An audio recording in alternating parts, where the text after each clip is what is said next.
Hey everyone, and obrigado, Sara. So I'm glad I see so many of you still survived these 2 days, and there's still a bunch of people here.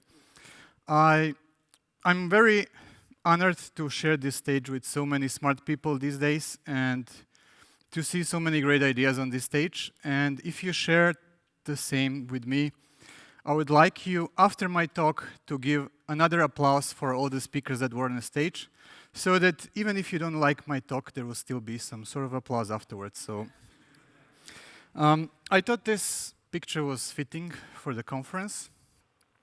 One thing I've noticed this morning is that none of these people are wearing helmets. I think that back in the days, probably their skulls were so thick that they didn't actually need helmets. So if you would put one of these Vladimir's gadgets on their heads, it just wouldn't work. But if you're not one of the people that like skiing or snowboarding, as I've seen only 1/3 of you mention that they will go from here to Lech, don't worry, because I have another slide for you. So as you can see, I'm quite passionate for the vintage photography, actually any photography. And one more thing that I'm very passionate about is the topic of today's talk. But it happened in the past that I was passionate about something, and then I was super excited, and I thought to myself, yes, this is it. This will change everything. And I would go to people that I know, and I would share my excitement. And often, not everyone was as excited as I was. So I'm going to do a little bit of reality check with you. So I'm going to show you some statements. And if you agree with these statements, just raise your hand or just give me any sort of audiovisual cue that you agree. And think of it as a late, mild exercise before the end of the conference. So, statement number 1. All developers love to code. Who agrees with this? Okay, let me see those hands. No, not everyone agrees. Okay. So, some of you think that not every developer loves to code. I guess you're probably right. But I wouldn't necessarily call those people that don't love to code developers. I guess if you're a developer, you really like to code. Now, let's try to refine this even more. All developers love to copy-paste code. Right? I mean, why would you have to type this manually, right? When there's Stack Overflow that was built for this purpose, and there are tutorials and blogs and even your old project that you can just go there and copy some parts and put it into your project. Easy peasy, right? But this is not the highest level of development. Because some developers love to copy-paste boilerplate code, right? I mean, this is like the highest evolutionary level of copy-pasting. Because you don't even have to go somewhere else. It's already there in your project. Just look into your component that you written yesterday, or look into the service that you written a week ago, or some parts of your state management that was written a month ago, or even a couple of months ago, right? You just have to know where to look in your project, which most of the case is fine, right? But yeah, I see there are no more hands. I guess then you agree with me. But what is boilerplate actually? If you look into Google and type boilerplate and go to images, among the things you might find this image. And this is called Johnson versus boilerplate. And if it's not clear from the image, boilerplate is the one with the helmet.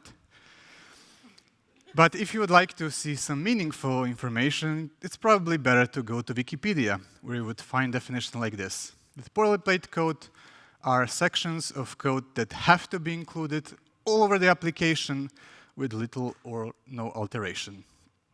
Now, recently I read few blogs that claim that 90% of good code base is boilerplate. Now, bear with me, it sounds really controversial. How can code be good and have such a huge amount of boilerplate at the same time?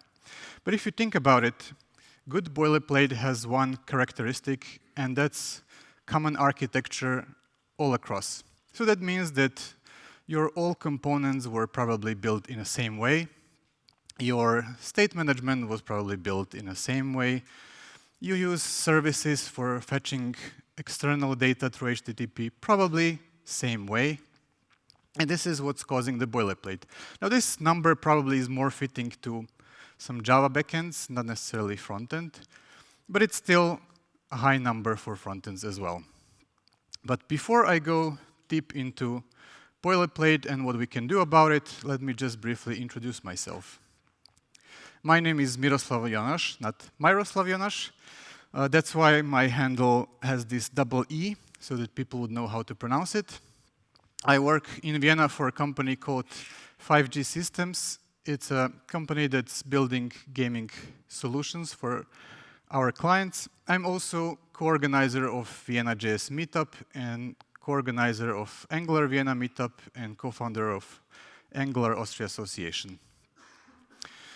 Now, in 5G, we build a lot of applications. Some of them are super small. They take just a couple of kilobytes, and we're specifically targeting this minimalistic frameworks or libraries such as Svelte that actually get rid of all the frameworky code after a compilation.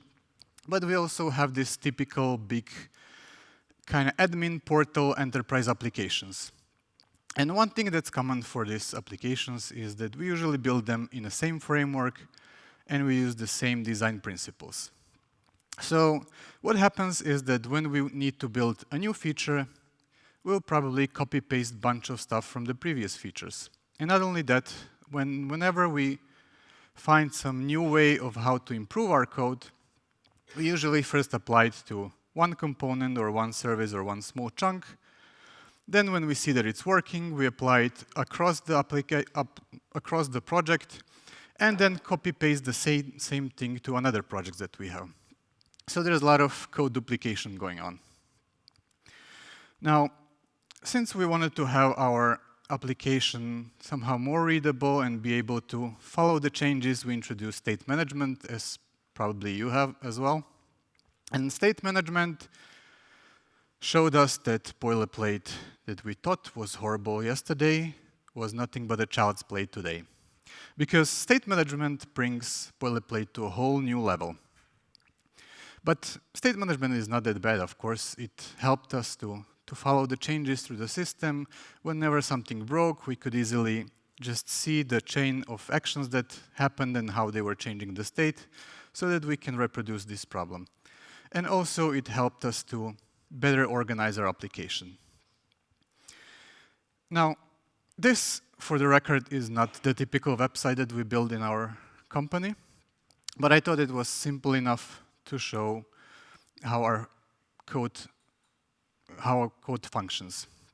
Now, this is the NOSCAR website, movie award for most important categories, not the one that official Oscar promotes. So you have categories like most revealing trailer, most predictable plot, most rip-off scenes, and most unsuitable score. And as any other website, you can chat about it with your friends over ICQ, you can copy the fresh cam version from Pirate Bay, or you can post it on your space. Now, if we would go to second link, which is nominees, we would trigger probably router that would then realize, okay, this is a different route, I need to load nominees component, and it would start to load nominees component. Now, nominees component would show first the header, and then it would fire an action. Now, action in this case would be load nominees, and we would have a payload of year 2020, because these are the nominees that we want to fetch. What happens when this action is fired is that at the same time, effects listening to actions would realize it has to fetch data for nominees from the backend. So it would contact the service and request the data, and at the same time, reducer would set loading to true, which would show this text, and also this loading animation. Now, after some time, once the data arrives, we would get the response. We would create nominees loaded action, where we would map this payload, and this would again trigger the reducer that would set loading to false and would set payload as the nominees.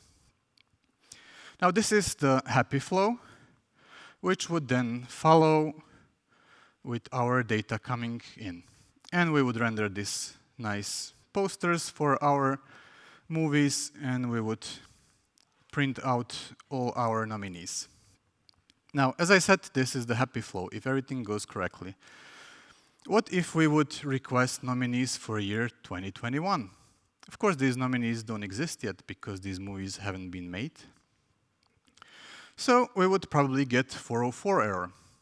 And what do you get with 404? You usually map it in some failed action. And failed action is then resetting our state back to loading false and saving the error so that we know what to do next. And in this case, we would render the 404 component. Now, we are using for this project mostly Angular, and we are using NGRX as our state management system. NGRX was heavily based on Redux, and it's kind of offspring between Redux and RxJS, having been baptized by TypeScript. So it's like a nice mixture of different technologies. And initially, the action creators looked like this. So we had some classes. Each class had a unique name, or maybe not so unique name, was implementing action interface, which said that each action has to have type. So we would have type, which was some string. So this nominees action types.load nominees is actually just a constant. And this is a unique constant that helps us to find action or to distinguish actions at a later stage so that we know which reducer function to trigger or which effector trigger. And here you can see 3 different actions. And there's actually a lot of boilerplate just on this screen. If it's not so clear, let me hide the information that's being duplicated. So you can see that from all that code, this is the only information that you need. What is the name of the class? What is the type? And what is the type of the payload? And wouldn't it be nice if we could define these classes just by specifying this information instead of typing all that stuff? So we started thinking about it and looking at our code, and the more we were looking, the more code looked like this. Same with slight differences. There was a lot of duplication, a lot of same things over and over. So we said, okay, it's time to bring generics. Before I explain how generics works, let's just look at this scenario. Let's say we have 3 classes. We have class student, class car, and class pet. Now, student has 2 input parameters, first name and last name, and it has a getter that returns the full name of the person. We have then car that has brand and model, and we have a pet that has a name. Now, cars usually don't have names. In some movies, maybe, but generally, you don't name your car, I guess. So let's say we have a function that looks like this. It takes an item, gets the name property, and returns the length of the name property. And now if we create an instances of student Jane Doe, dog Dobby, and our SUV car Toyota RAV4, and we try to run it through our name length function, we would get the runtime exception. And not only we would get runtime exception, but we would get this famous runtime exception that's happening so many times that doesn't provide any information whatsoever. Property length of undefined. Most likely your application has a bunch of dot lengths everywhere, so when you get something like this from the minified code, you have absolutely no idea where to look. And this is quite tricky, of course. Even when your code is small, it's still hard to find it. So what if we would like to get this information not in the runtime, but during our compilation time or while we are editing our file? So let's assume we have interface that's defined like this. Has name, property, has name, and that has one property name of type string. Now we can modify our function by saying that our function takes any parameter t, any generic parameter t, as long as this t extends hasName, which basically means you can put whatever parameter in as long as it has property name of type string. So then when we run our code again, if you have some modern IDE, it would immediately highlight and it would return this TypeScript error saying that argument of type car is not assignable to parameter of type hasName because name is missing. And this already gives you all the information. So it's not cryptic. It doesn't force you to dig through the code to figure out where's the mistake. It tells you exactly what the mistake is. And this is what generics bring us. They give us flexibility to still have a variable types, to still be able to feed our functions with different classes, with different types, but have some sort of or semi-type safety. Now, in this mind, we created generic action class, which we called base action. And base action takes just one generic parameter t. And since it implements action, we had to define type, otherwise the compiler would complain, so we just set it to null. And we have our payload, which has the same type. So now, instead of writing this, we could just write this. So instead of writing this third line constructor public payload number, we could just say that our class load nominees implements base action of number. And we already got rid of one line. Now, typically, our state slices have like 10 actions, and maybe we have 10 different features, so that's like 100 different actions. That means we successfully just removed 100 lines of code without doing any major work. Now, one thing we realized is that these types, and probably in all the other state management tools that you have been used, are just strings. And as much as you like to make them unique, it's still just a string. It doesn't have to be unique. Someone can make a mistake and name action in some completely different part of the application with the same name. And this would cause a problem. So we were looking at this and we realized, well, hey, class is unique because it takes specific place in the memory. So there's no way that two classes will be the same. It's always different. And every time we create an instance of a class, when we create an action, this action forever keeps the reference to the class that created it. So we could just drop the whole read-only type and write something like this. So we successfully managed to go from 3 lines of code to a single line of code. And way more readable, by the way. Now, at the same time, while we were doing this, NGRX team was doing on their own solution. They also realized that although actions are the base part of the state management, and it's kind of building block of state management, it's also huge boilerplate. So they decided to drop classes altogether, and they created a function that's called createAction. This function name is slightly wrongly named because it's not actually createAction, it's createActionCreator, because this function returns action creator that will then generate the action. And you specify, again, type, and you specify this props function where you say which type you're expecting. And this injects the type safety into your action creator. So later on, when you are creating action, it will make sure that you are specifying the properties of specific type. Now, we were kind of excited about what we managed to do with actions, how we managed to reduce them. So we thought, what can we do to the reducers? And this is how the reducer generally looks like. In most of the state management libraries, it's usually a function that takes 2 parameters, state and the action, and returns the state. And usually you have some clunky switch case inside, or in simpler cases, just if-else branches, that then checks if given action has a specific type, and if it does, it will reshape the new state. Otherwise, it returns just the default state. Now, again, NGRX team had their own ideas, and they didn't like the switch case, so they created so-called on functions, which are doing pretty much the same thing as switch case, just slightly shorter for writing. So they are feeding it with initial state, and then on certain action type, they are passing this mapper function that maps state and action to the new state.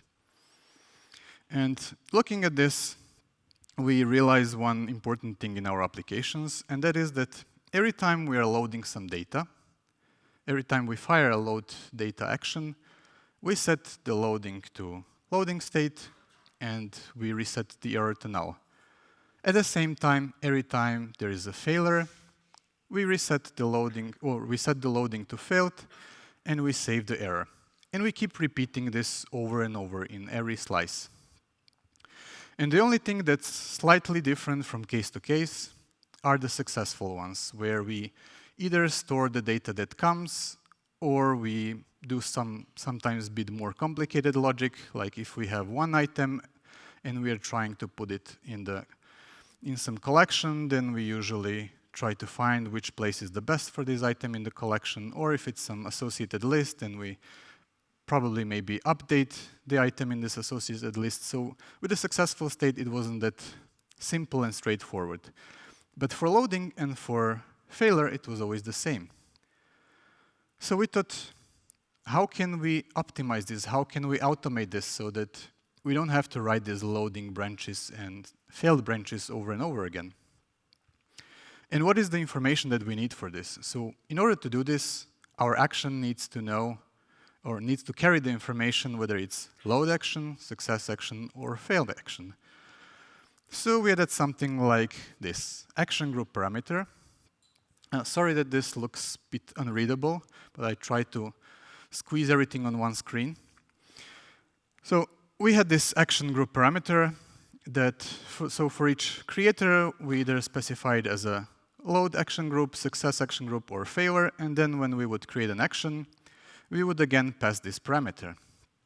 Now this was again boilerplate, so it was kind of against what we were trying to accomplish. So we decided that instead of using create action, that we create our own functions that would be called create load action, create success action, and create failure action. And this would then wrap under the hood the action group parameter. And then when you need to create an action, you just specify the payload that's vital for you, that's important. You don't have to carry this action group along. In any case, if you need to access, the action group is stored in your action creator and in your action, but you don't have to specify it during the creation. Now, with this action group, we were now able to drop all these loading parts and failed parts. And here it might not look that impressive because we just dropped 2 lines, but imagine this reducer was way longer and we had reducers all over our application because we had many state slices. So our saving was quite big, but we also wanted to make it generic enough.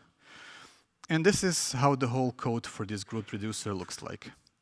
Now I'm going to go step by step so that you can follow what's happening here. We have 2 generic parameters. One is S, which represents our state, and A, which represents our action. So we have only 2 constraints, is that S extends base state, which means that S will need to have loading property and will need to have error property. And action A extends action, meaning it has to have type specified. We have 3 parameters. One is initial state, which is of type state. And we have associated list of all the action creators we want to handle. And we have configuration with which we can manipulate how well we want to override the functionality for load, successful, and failure. So first of all, we take out from this creators object all the types. And we check if our action does not match one of these types, then we should just remove the state. This was important because since everything was now becoming automated, we didn't want every load action across application to trigger every reducer. We wanted, if we had, for example, nominees reducer, we wanted to only react on the nominee-specific load actions. So next we would check if it's grouped action, and then if we specified load reducer, we would fire that load reducer on the state and action. Otherwise, we would just run the default load reducer, which just sets the loading to state loading and error to null, as you've seen. And the same thing is with failed. So we either specify override or we use the default one. And additionally, if it's not grouped action at all, so if it's some generic action coming from router or from some component that we don't control, we would handle it with general reducer, or again, we would fall back to default general reducer, which just returns the state, doesn't do anything with it. And we were, again, quite excited of what we did with our code. So we said, okay, it's time for the real magic. Let's see what we can do with the effects. For those of you who don't know what effects are, if you use some other state managements, it's sometimes called thunks or asynchronous actions. It's basically code or functionality that you want to apply to your code asynchronously that doesn't fall inside this synchronous loop of state management. So that's something you want to do on a side node as a side effect, and once this asynchronous action is finished, you then apply it back to the loop. So this is how typical effects in NGRX looks like. We have a create effect that listens to the stream of actions. As I mentioned, NGRX is working on top of RxJS, so all the actions are actually stream of actions, observable stream. And then we can apply standard RxJS operators on it. So we simply check if it's the correct type that we want to listen to. In this case, we want to isolate load nominees actions. And then we apply the switch map to call the method from our service and feed it with the action.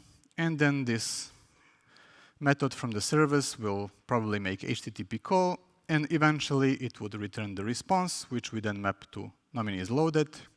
Or if there's an error, we return nominees load failed, and we feed it with the error message and the original payload in case we need this information for presenting. For example, if we will try to fetch nominees for year 2021, it would make sense to show error to the user that there is no such nominees for year 2021, so we needed this number.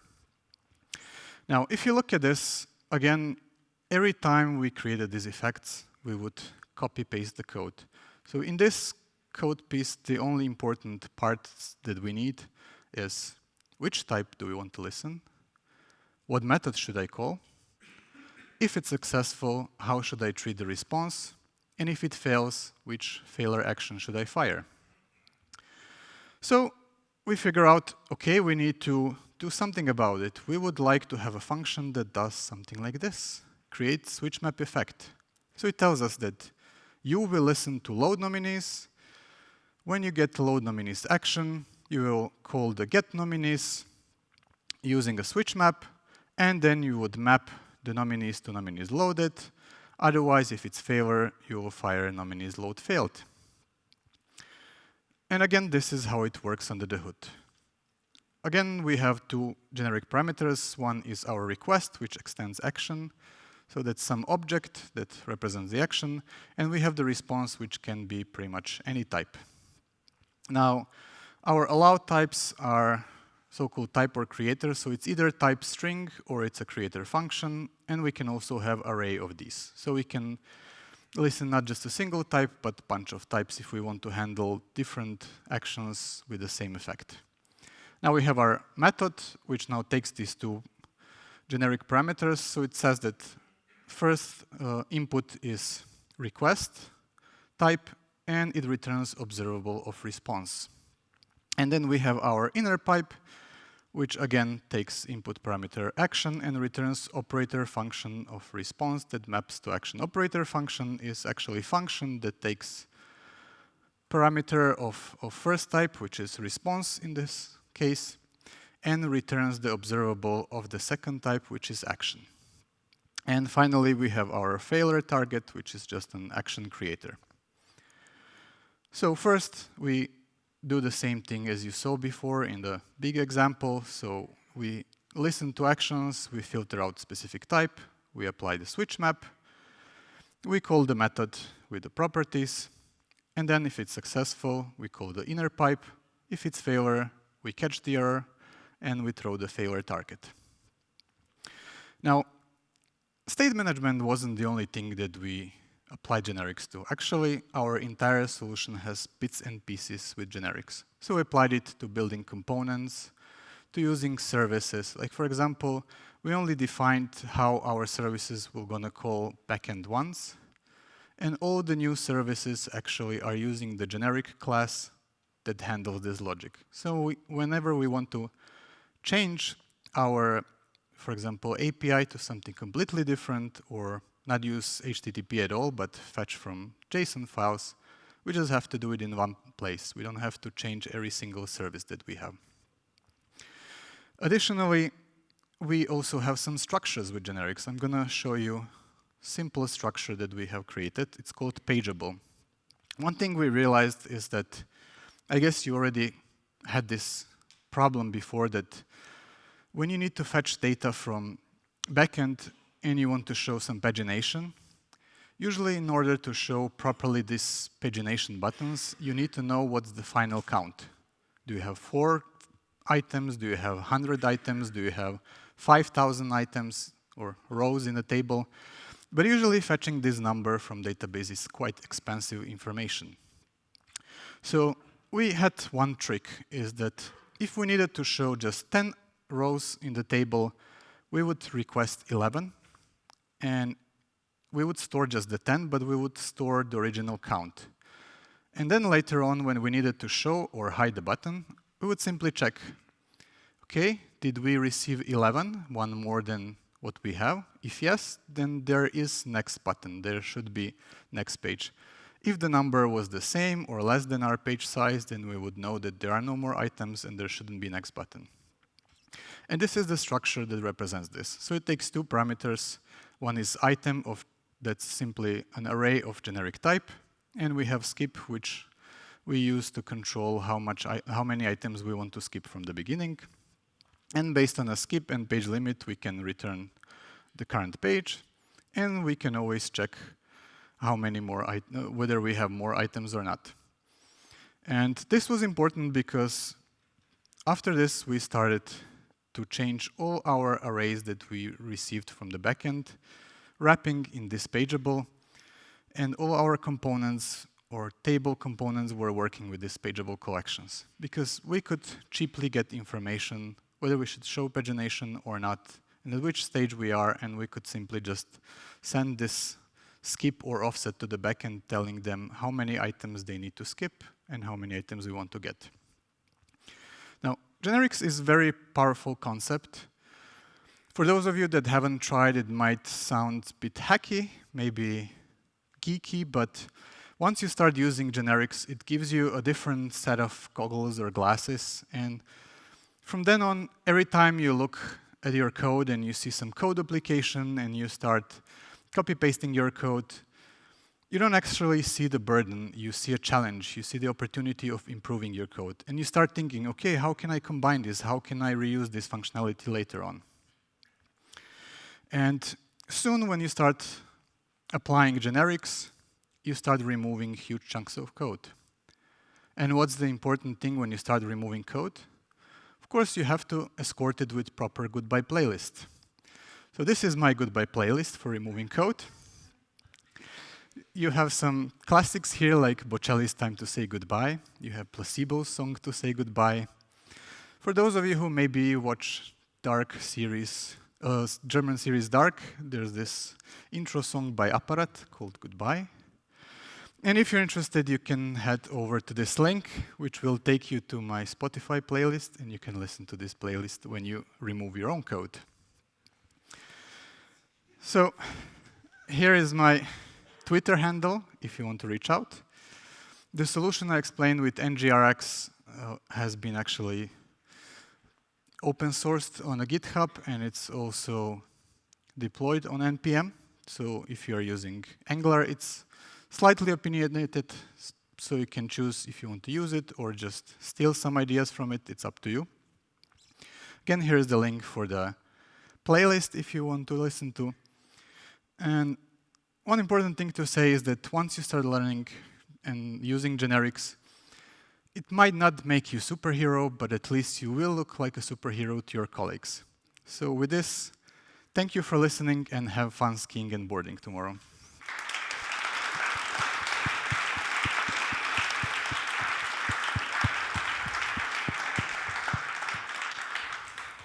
Thank you. Does anyone have any questions? Oh, there's one up there.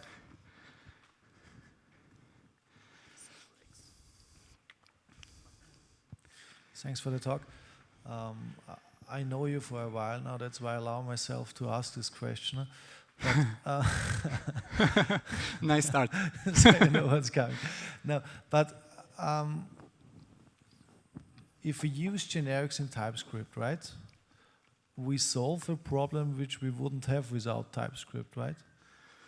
Yes, but without TypeScript, you would have a bunch of other problems that are more difficult to solve. Okay. Does that answer your question?